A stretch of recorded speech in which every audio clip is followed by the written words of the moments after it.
live on YouTube, and it always gets the best of me by a couple of seconds for reason whatsoever.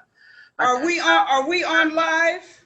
We are on live. We are on live. Hello, everyone. How are you? But anyway, you can tell the other person that it's okay. Yeah, good. Okay.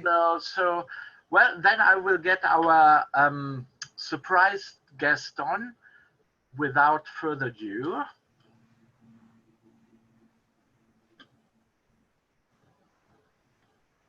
And well, people which actually are following on YouTube Live, they can already see who is that person. But for people which are going to watch the recording, we'll get our surprise guest on without further ado. That is interesting. Did I get myself not out there? Yes, I did. Someone must be watching live and we're getting the feedback. So, hey, I love that. Hello, surprise guest. Can you hear me?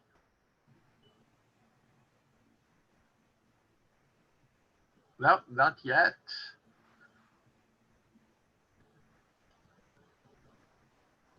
Not yet.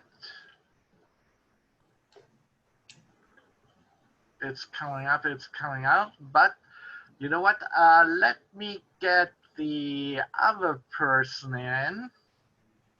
All right. Because if that takes, its time anyhow, we might as well. Yeah, there she is. Hey, all right. Hi. Well, hello, my beautiful friend. Hi, how are you? Hi, Eric, how are you? Hi, how are you? I'm good. Can you hear me? You were there, and there you are. There she is. There you are. Well, I don't know what's happening with these links tonight, but that's okay. We're here now. That's right. You look great. You look great. Thank you. Thank you. Yeah, I saw you exercising and getting it in. All right. Yes, yes, I have to. That's right. That's right. I'm sorry. Go ahead. No, how is the weather? So the weather is really hot here in Atlanta. I've been doing a lot of being out in the sun and trying to get vitamin D just because I was having some issues with blood clots. So I've been spending a lot of time outside and it's like, it's not as bad as Louisiana, but it's pretty hot here in Atlanta. I guess that's why they call it Hotlanta. Right. No, it was interesting because last time it was rain and storm and everything. Right, it was. Hey, hello. Here is our other surprise. Oh, hi, Jessica. Hi, sorry. I had problems. You had problems. Sorry. So you were not the only one. Yeah, I was having problems too. Wow. So finally we got you together because, like I said, we had some loose ties, we had to, get rid of literally. And, well, I will leave it to Liz, really. Okay. Because that was a part where Liz was really instrumental. And go ahead. Okay, so again, I would love to introduce Keshia Lenoir of White Weight TV. And here we have Jessica, and Keshia Lenoir has something that she would like to talk to Jessica about. Yes. So just go ahead and do your thing, Keshia. Okay, well, first of all, Jessica, it is so nice to meet you. Liz has told me about you, but then of course, I also read an article about you and some of the trials and stumbling blocks that you've run into as it relates to your weight. First of all, let me say you are absolutely beautiful. And it's like, you're glowing right now. So that's a positive thing. But Liz called me and she was kind of talking to me about you and your story. And is it okay if I tell her a little background about myself, or? Absolutely, absolutely. Okay. So Liz, I'm the CEO and the founder of Why Wait TV. And the reason I started Why Wait, after I read your article, our stories are so similar and I just knew there was amazing synergy there. But I started Why Wait because I started to gain a tremendous amount of weight and nobody could tell me what was happening or why. And so I ended up finding a pituitary tumor. And so in that process, I was diagnosed with a couple of other things too, including sleep apnea. So when I read your story, I was like, oh my goodness. And then I also, it was so similar because I did a study at Pennington Biomedical Center in Baton Rouge, Louisiana. And I had to sleep in a metabolic chamber. I had to go at really weird times.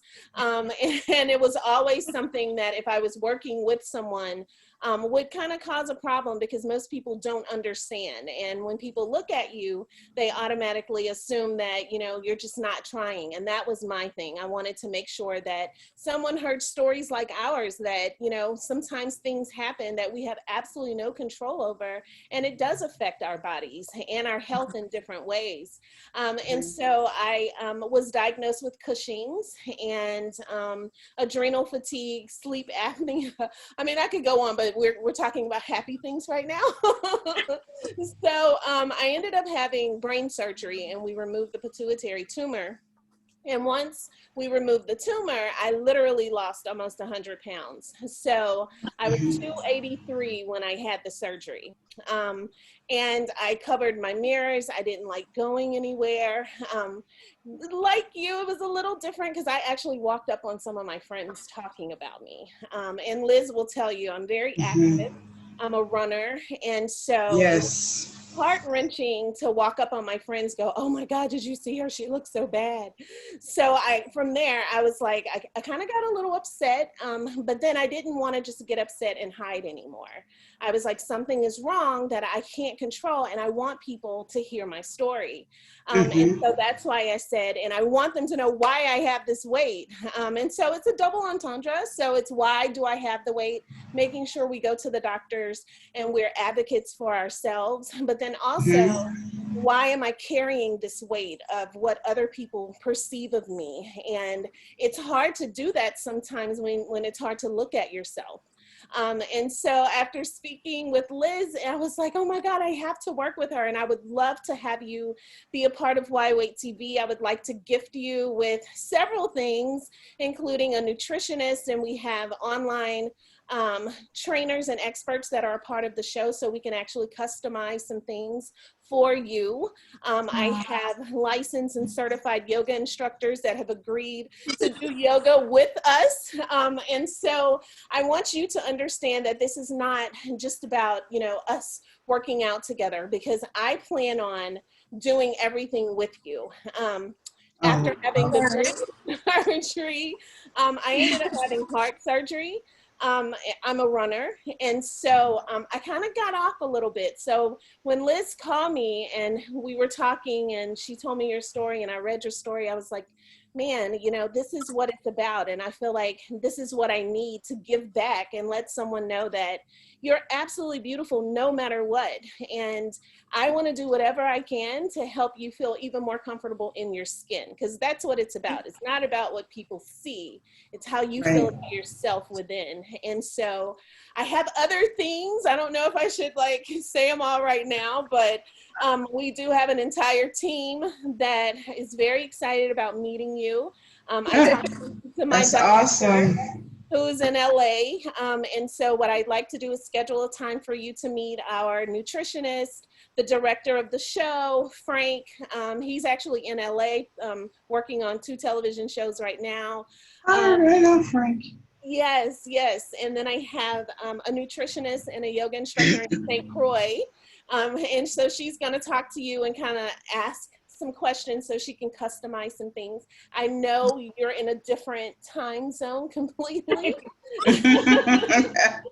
So what we'll do is I'll make it very easy for you. We'll either upload it to YWait's website so that you have 24-hour access to it, because I don't want this to become something that you have to move your schedule around to do. I want it to be something that you have time to really sit and enjoy what you're doing and not feel rushed. So you'll have access to all of these things. I have another person who's a trainer, but it's dance. I don't know if you like to dance or not, so we'll have to chat a little bit more. I can't dance. Nice. You love to dance? Actually, it's one of those things, if I may share, one of the comments that I got ever since sharing my story was, and that people don't know publicly, is I get a lot of comments saying, oh, you must be the type of fat girl that can't dance, and just all these comments talking about how I'm fat, therefore I can't move. And so it has been something on my mind, is I would love to be able to dance, because it's something that I did for about 10 years of my life. But I mean, I can't dance, but it's something I enjoy. Oh my gosh, well, I'll wait to tell you that. It's like, I have a friend who, he's a celebrity trainer, and he has an entire following around dancing and losing weight and being happy.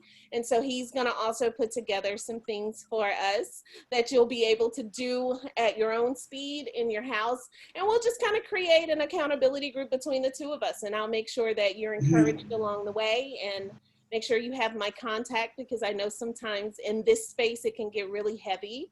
So I want you to know you can call me or text me, or I'm always up working, so there's never a time that you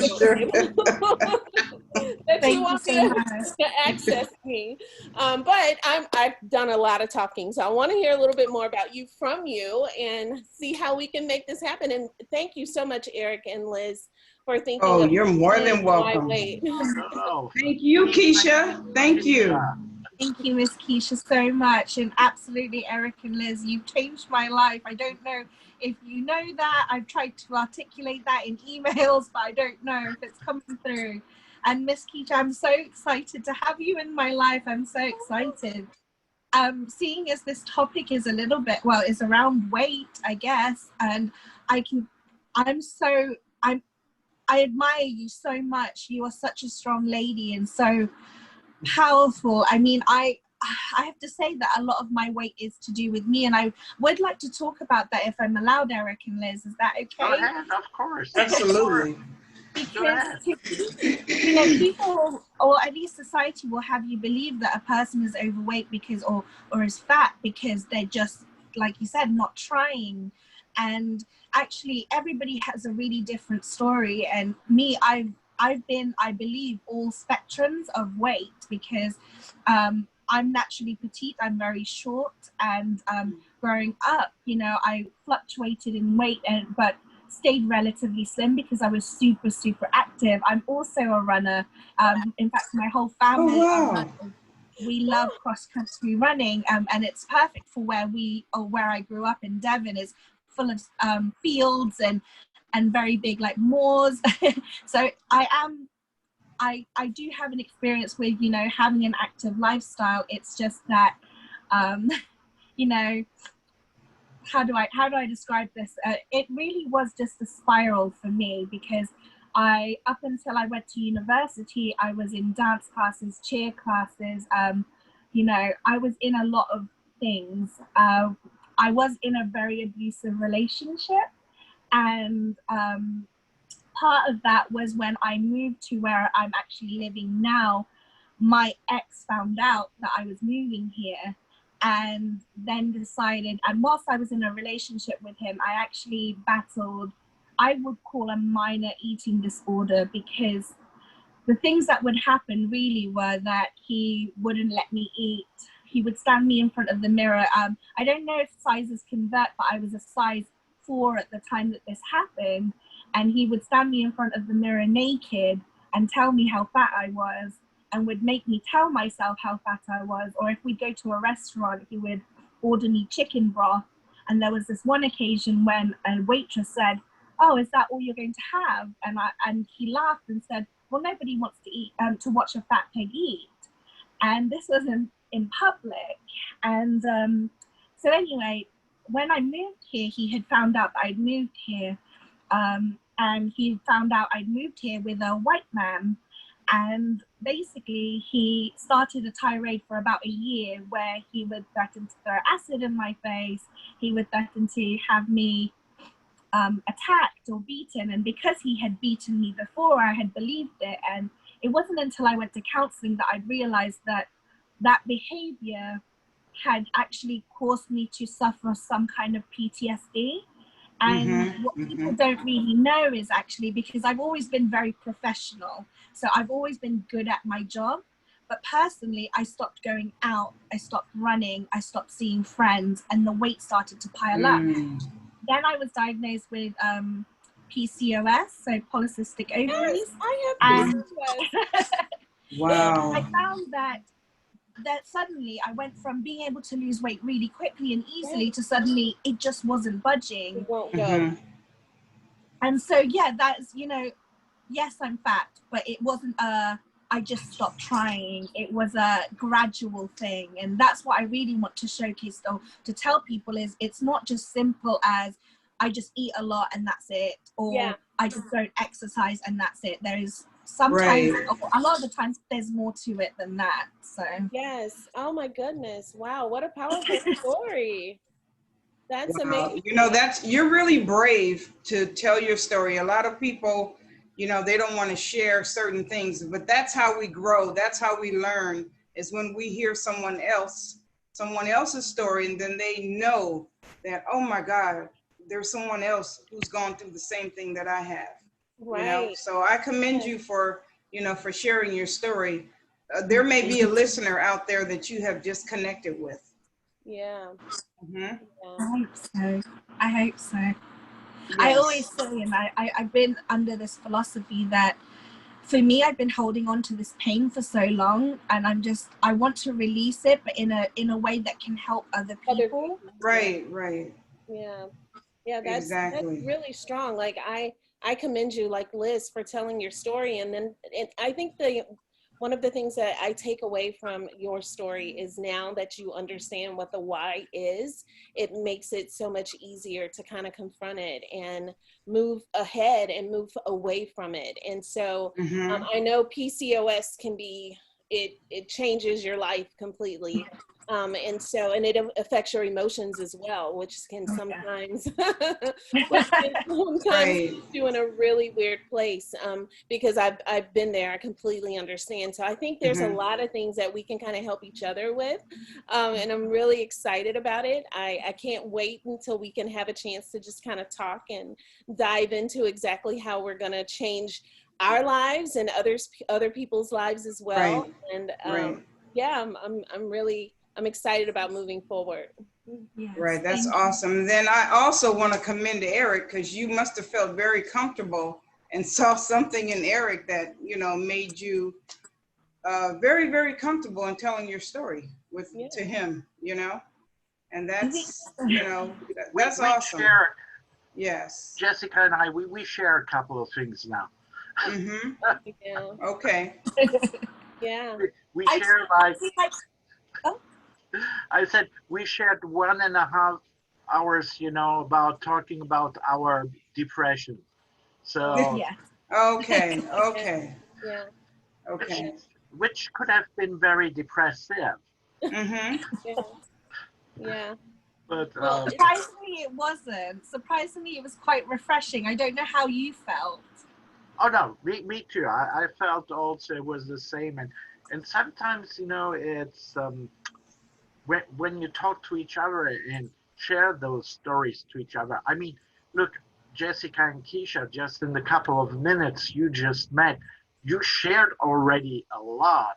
Yeah. And found things in common, and that's really what we want to do, is try bring those people together and just give them hope. Yes. You know, just, you know, do it, give them hope. And we have someone else in the waiting room, which which also has a story. It's like we all have stories. Yeah. Right. And sometimes, Exactly. you know, we feel, how should I say, alone with a story, Hmm. not being able to share it. And, you know, it really comes in all forms and sizes. That's all I can say. It does. It does.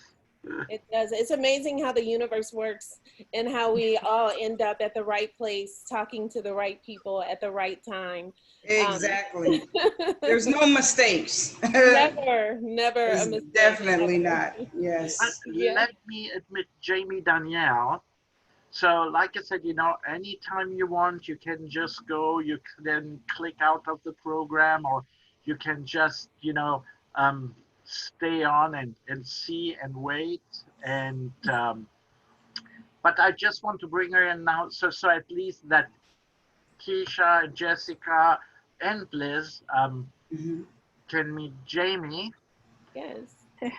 And of course, there's this little time lapse, you know, where we just wait when they are coming, you know, when things are coming on. So, Kesha, let me ask you, when are you going to start having programs again? So we are planning. I actually spoke with my director. We've been talking every day for the past 2 weeks or so. I had another medical setback a little bit. So we are going to ramp back up next week with getting content and getting things out there. And Jessica, you were the catalyst for me to really, because I had gotten in, and Eric, like you said, I'd gotten into this really kind of sad space with myself just because of health issues. And once I Mhm. spoke with Liz and we kind of talked about exactly what was going on with you, I called my director and he was like, "Thank God, I've been waiting for you to call and tell me let's start moving again." And Mhm. all of my experts, we talk daily. And they're all still a part of my life. A couple of the participants that were a part of the show are still working. So yeah, next week we're back at it again. All right. That's That's great. great to hear. Well, Jamie, hello, Jamie. Hi. How are you? Well, welcome to the show, and Thank I'm you. glad you made it. Thank you. Hi, I know. Jamie. How are you? Hey, good. Good. Nice to meet you. Nice Yeah, to meet nice to you. meet you. Yeah. Well, Jamie has a lot of things going on in her life, and she is also, you know, just a multi-business entrepreneur. And she started quite early. So, Jamie, if, you know, just give us, you know, that elevator pitch story of Jamie. Oh boy. Okay. Um, so, oh gosh, I don't even know where to start. Well, I grew up in Oregon, Portland, Oregon, and um followed a boyfriend after I graduated high school, followed a boyfriend out to Boulder, Colorado, and lived with him for a few years. And kind of was like, working in restaurants, early 20s, not sure what I wanted to do or be, or whatever. And and then I met another boyfriend and I followed him out to San Diego. And once I landed in San Diego, I don't know, I had a real interest in cooking. I'd never been formally trained or anything like that. And I started kind of looking for job opportunities that involved cooking. And I met Chef Larry, who Eric knows, at a big event downtown San Diego. And he was a local sort of celebrity at the time. And I was like, "Oh, I love your show. I love your cooking. I love everything you make." Da, da, da. And he's like, "Oh, I'm doing this radio show. Why don't you come on and, you know, talk to us a little bit about what you do?" And so I did that, and I met Eric. And from there, I started private chefing, which I didn't even know I could do. So with practically no cooking experience, I was hired by a family to cook for them breakfast, lunch, and dinner. And it was basically like culinary school because I would study every night, like what I was going to make. I'd go do all the grocery shopping, come back, make dinner. They fired me like 5 times because my meals were terrible, but I actually I stayed with them for a year, and from there found other cooking opportunities, and then opened up my own agency. I had gone through an agency to find cooking jobs and opened up my own agency to help chefs kind of do what I did, because I didn't realize you could do this without an actual like culinary degree. So I started helping chefs, and then that led to nannies and personal assistants and estate managers. And this was in 2006. So I've had this business for quite a while, and I got pretty burnt out on it. I got to a point where I was like, okay, I need to do something else for a little while. So I hired a gal to help me, and then I started doing some real estate. So I do that as well. But yeah, that's that's the gist. But yeah, so Eric was on the Chef Larry show, and what year was that, Eric? Like, you know what? That was, I would say, at least 15 years ago. Yeah. 15, 16 years ago. Oh, wow. Yeah. That is actually, the Chef Larry show actually got me to start, also making my own shows and everything, Sometimes you need that little push. Yes. And I like that. And Jamie, that was now, how shall I say, the elevator pitch story, looking really for those rosé sunglasses. Like, oh, nothing happened on the way and everything. Oh yeah, so it was peachy. horrible on And, the way. it happens, just normal flow. Oh yeah, and now I'm there. You gotta roll with the punches. Yeah. You Like got a getting couple. fired 5 times.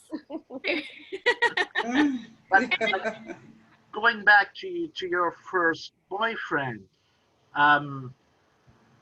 you were 18 when you left home, weren't you? Yeah, I was.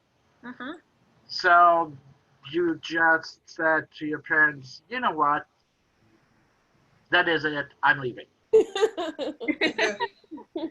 Well, it was a little more dramatic than that, but yeah, definitely said, well, I'm gonna go out on my own and see what's out there. And I had, and my boyfriend, we'd been together since, I don't know, we were like, started dating when we were 15, and he had a really good family, and they were supportive, and so it was awesome. I'm very thankful for him, and his mother is actually in my life today. She comes and visits me, and she's Grandma Diana to my daughter, and her and her husband were always just like always there for me throughout my whole life.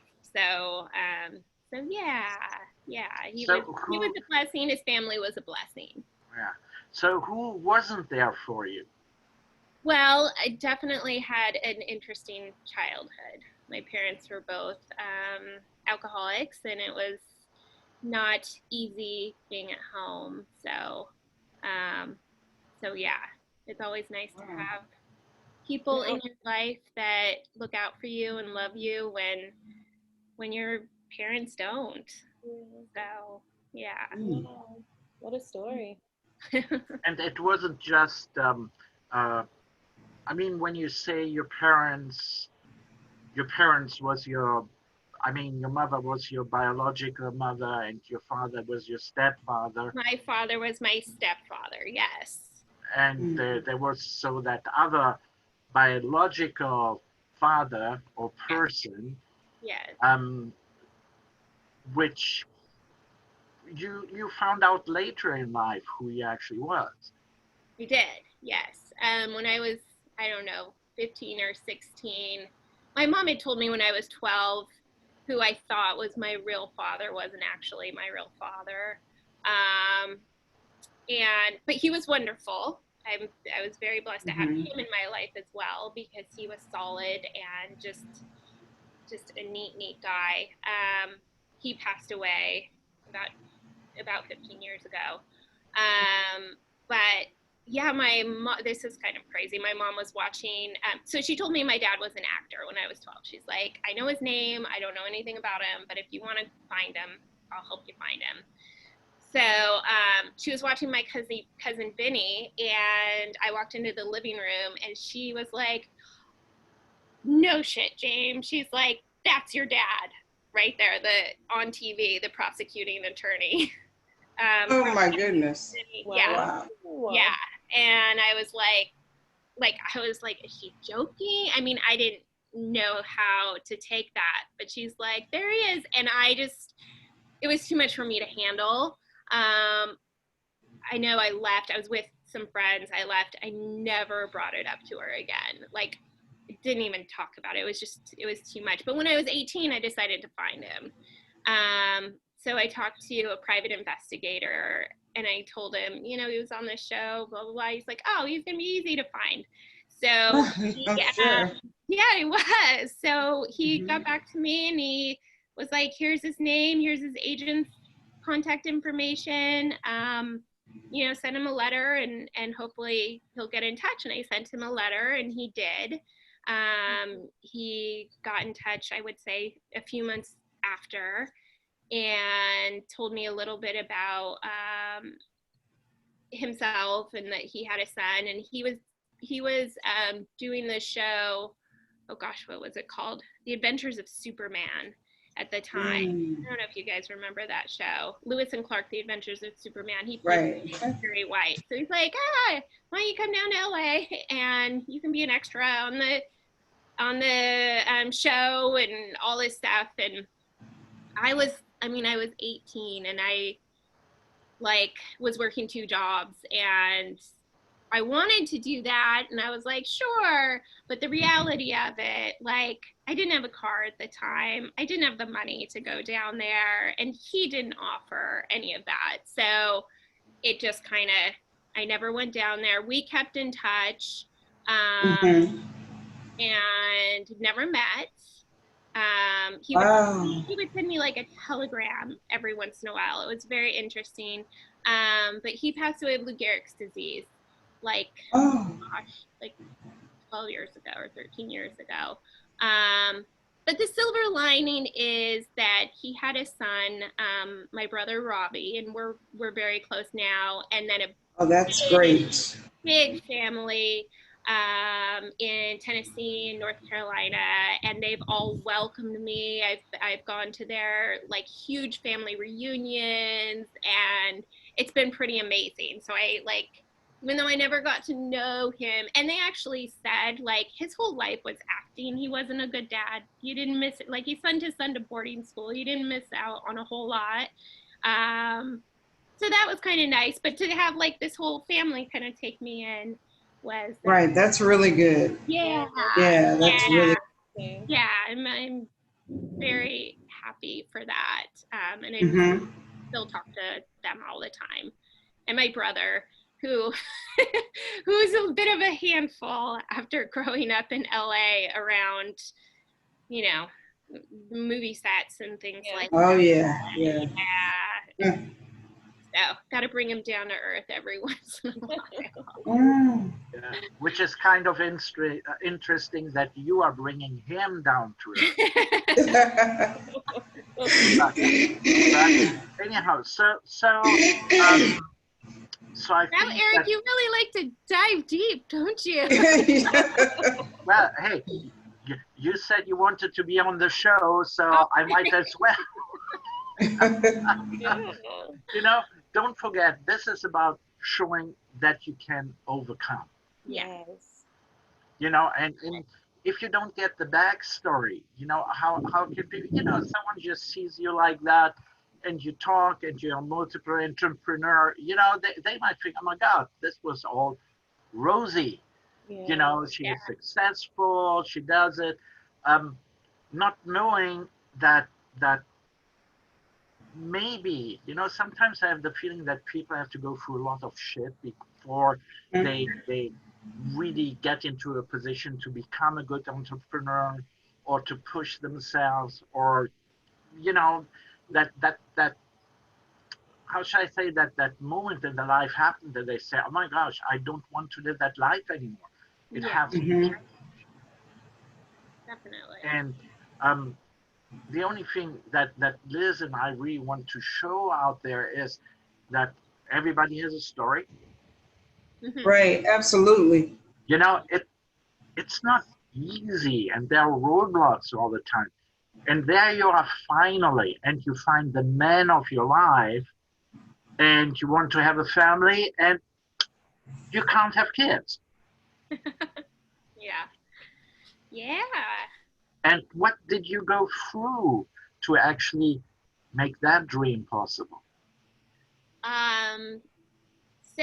So I met Luke when I was 40, and we started, or no, 38. We got married when we were 40, started to try for a child right after that. And I could not get pregnant. We went through all sorts of, I don't know, crazy stuff to figure out why. Like to see if my fallopian tubes are blocked, and I don't know, just all sorts of stuff. So I ended up doing a round of IVF. That didn't work. And then I got pregnant and I had a miscarriage, which caused something called Asherman syndrome, and that's scarring in your uterus. So I had to go and get surgery to get the scarring fixed. And we were looking at donors. We were going to get a donor egg, and I got pregnant.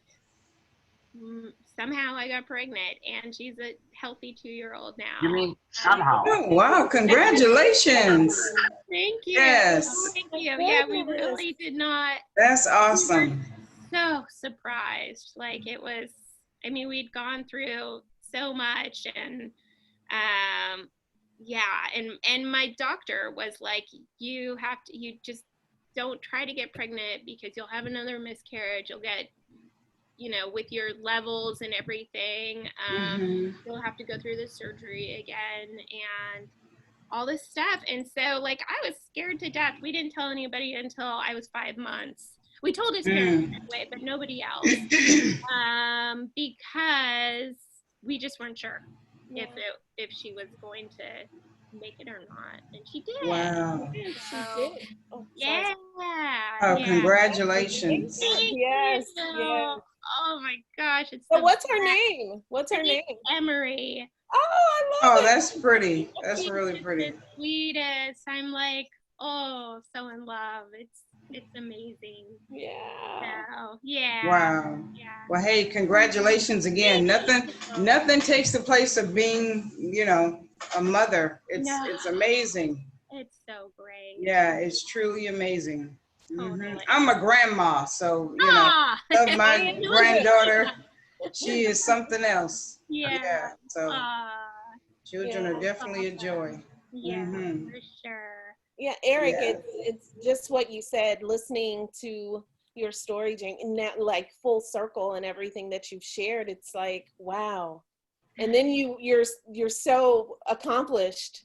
So you were so correct, Eric, in saying that, you know, sometimes letting other people kind of see in a little bit. I'm sure you've just inspired so many people to keep pushing. That's amazing. Right. Yeah, and you know, being 40 and having kids, you know, why not? Yeah. Exactly.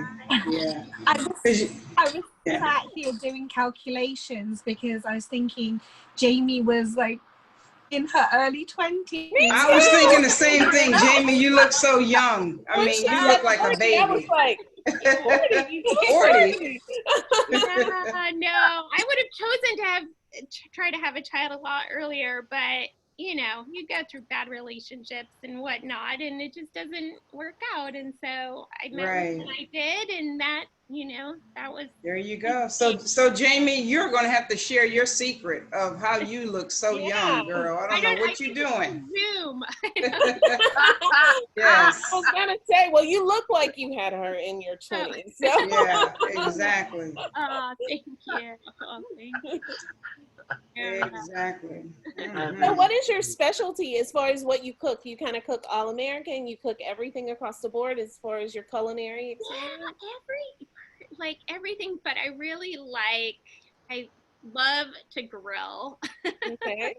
I love like meats and vegetables. I love to make Thai food. I worked for a Thai chef for a little bit. And so learned some of her like secrets, I guess. And so Thai food. My husband loves to make sushi and Japanese style food. And he loves to cook. So it's kind of fun to have like a little bit of a battle in the kitchen. So most of the time I'm like, okay, you cook, go for it. Yeah.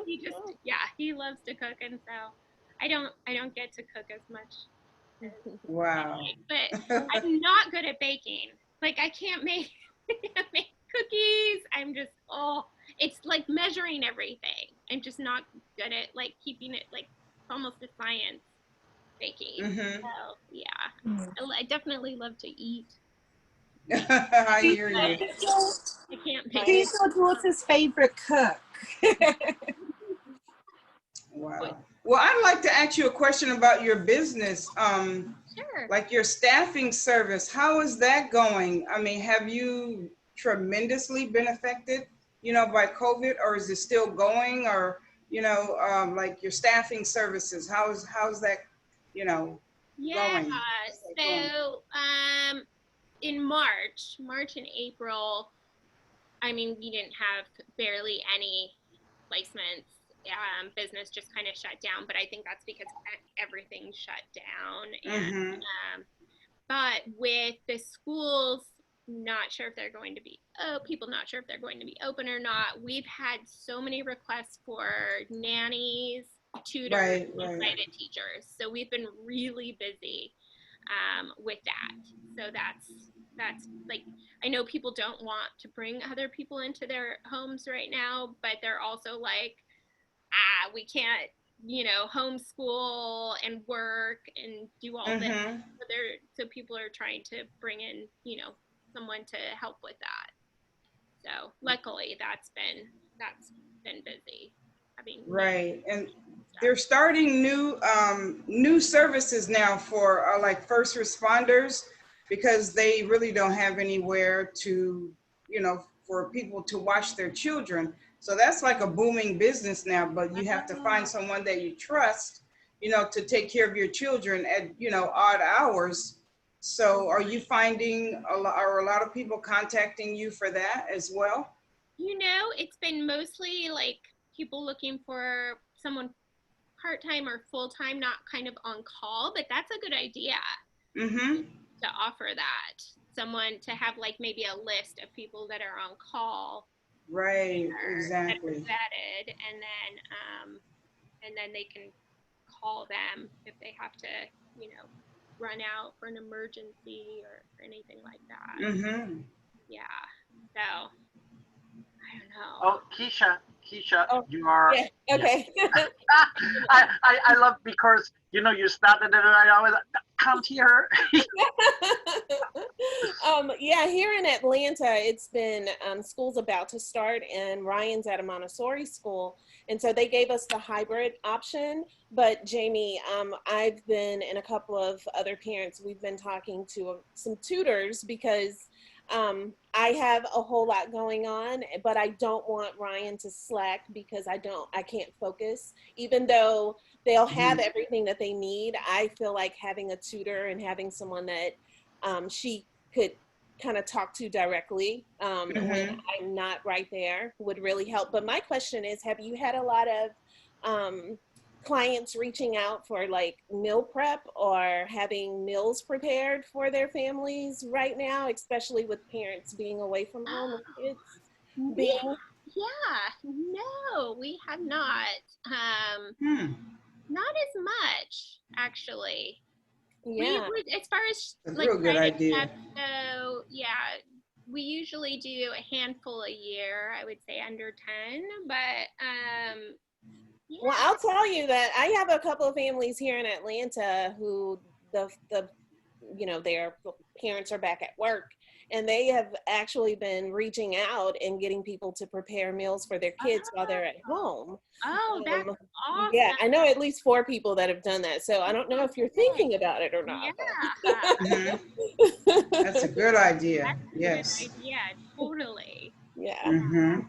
I know anything that can help parents right now. It's crazy. I mean, I just have one, she's 2, but like some of my friends that have kids that are in school, I mean, they were like, you know, in April and May, they were like, oh my God, this is insane. It's a whole nother ball game. And even the virtual learning is amazing, but you still have to interact with them and make sure that they're understanding what they're, because it's online and it's not like having the teacher right there with them. And not to mention the mental aspect, because I know my daughter is so accustomed to being with her friends.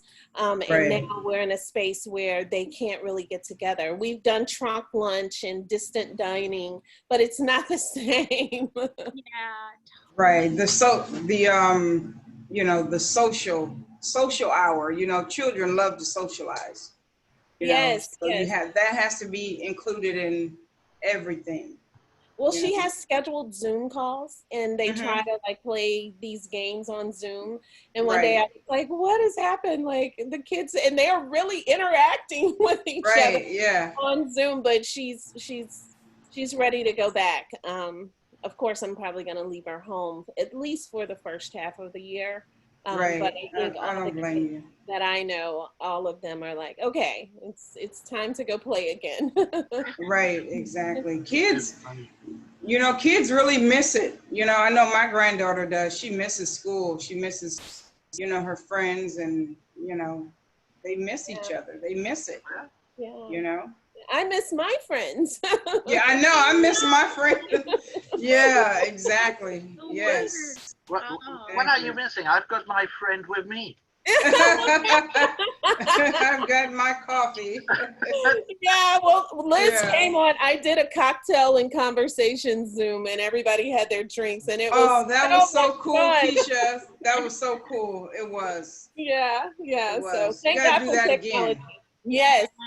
Yeah, we'll have to have Jessica and Eric and everybody, and we'll have our conversations. Yeah, we're gonna have to invite you too, Jamie. You'll love it. Jamie, of course. Yes. Jamie can like teach us a recipe or something. That would be so cool. Yes. Yeah, that was a big gin tonic. Yeah. Oh gosh. Yeah. Well, it's good at least, you know, we can have some fun, and, you know, I hope we can really put some, you know, some hope out there. And it's, these are daring times, you know, in a totally different way that we have ever experienced, I guess. I mean, not in my living time, you know, I was ever faced with a crisis like that. When I think that when I was younger, one of the things it's like, oh, I hope there will never be, you know, war ever again. And from, you know, being just very naive, forgetting that there is war in many parts of the world. Yes. You know, and sometimes you just forget that, how to say, you know, we're actually very comfortable.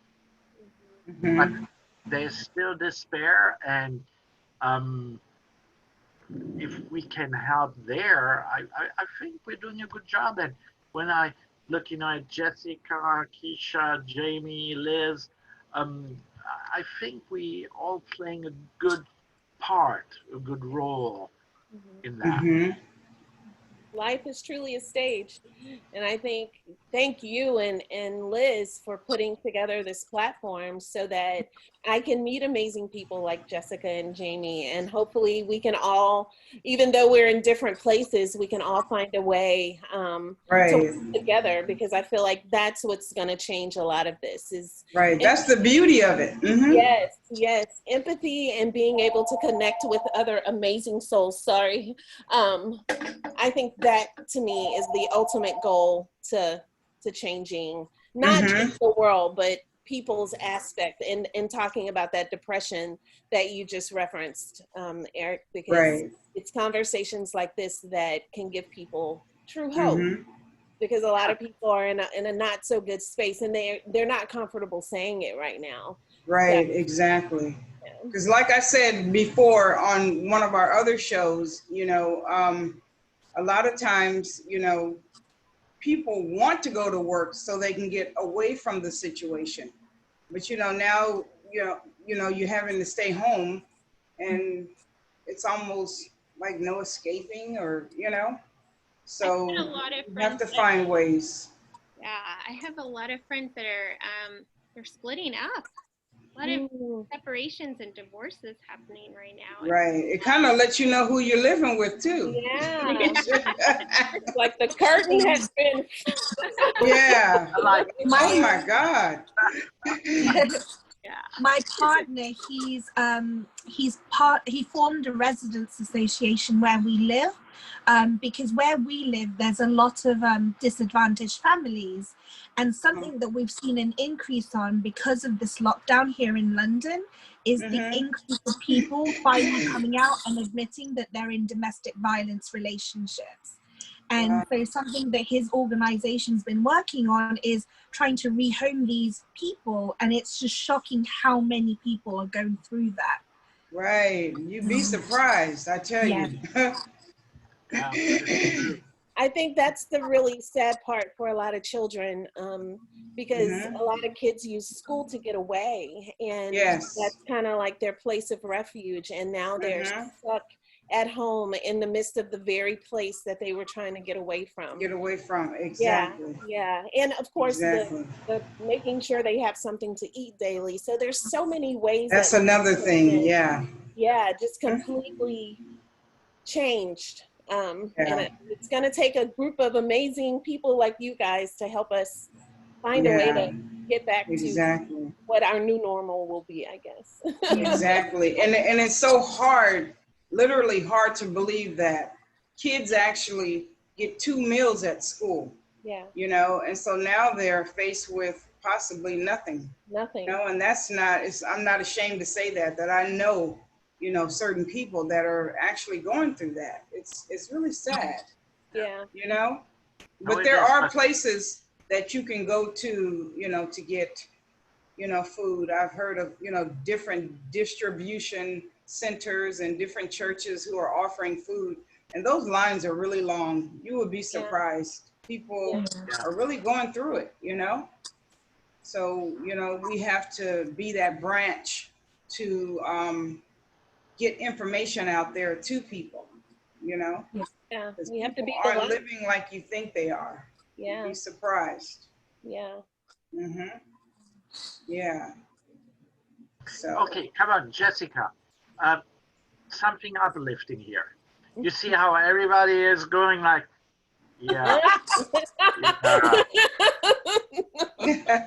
It's like, oh yeah, you're right. So the idea, you know, it's to end it on a good note. That's right. Absolutely. Well, I will say that I'm very excited. I'm so happy to have met you too, Jamie. And hopefully I can learn some things from you and how to prepare things that I may not have any experience with. I'm from Louisiana, so I really like to eat and cook. But Jessica, I'm so excited to get started and to get to know you a little bit better and find ways that I can do whatever I can to help in your process of rediscovering who you are and how beautiful you are and how we're going to change lives with our stories. Exactly. And Jessica, I can't wait to customize you a look that you're going to be able to pull out of your closet forever, because it'll be a classic. That's right. Absolutely. I do have to say that all dresses that Lizz designs, they are classics. You know, they're timeless. So you can wear it in 20, 30 years from now. Right. Everything Lizz designs. Everything she designs. Well, thank you. Thank you. I appreciate that. I appreciate that. Yes. And I'm going to stay in touch with you, Jamie. I'm going to be in your ear. We're going to be in touch. Sounds Absolutely. good. Yeah, I would definitely love to come back again and chat with you guys. Exactly. We would love to have you back. Yeah, thank you. Well, then on that note, guys, I wish you all the best. And Jessica, Kesha, you're going to connect. Okay. I know Liz has everything ready for the address exchanges. Okay. Oh, yeah, absolutely. Absolutely. You know what? I just want to say, Jessica, I just see a joy in your face. Yeah. From the first time that I met you. You have this joy that's in your face. And I'm just so happy for you. I'm so happy for you with, you know, the things that are coming your way. Yeah. I'm just so happy for you. Honestly, and again, I'm not just saying this, but I've never felt so full of love. And just meeting Jamie and the amazing Miss Kesha and you, Liz, and Eric, and I've never been in a situation where I've been surrounded by such amazing people who truly inspire me, really, really well and truly. So thank you so much. You're more can't than say welcome. thank you enough. You're very deserving, you know? Yeah, very deserving. Yeah, Yes. but there again, you know, Jessica, you are, I think, one more proof in showing that it doesn't matter what situation you come out of. If you share that experience, it will resonate. Yeah. Right. I mean, how last time we talked, you had how many views? 60 million views? No, 20. 20. Oh my goodness. Oh, Wow, that's awesome. 20 is not bad. 20 million views is not bad. wow. You know, I'm in an industry where you like to multiply. Sorry. I'm in an industry where you like to multiply. Oh. Then 60 million's fine. Wow, wow. You know what, Jamie, thank you for sharing your story. I really appreciate that. I really do. You know what's so funny? I just watched that movie about 3 weeks ago. I watch it all the time. I have it like on some kind of, I don't know, but I always watch that movie. But, you know, that was a very, you know, inspiring story. You would never know.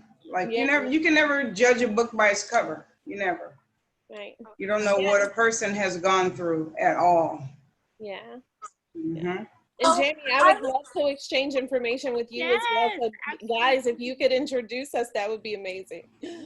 Oh, absolutely, Kesha, for sure.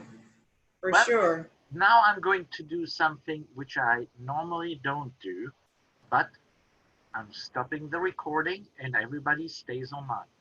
Okay. All right. So nice meeting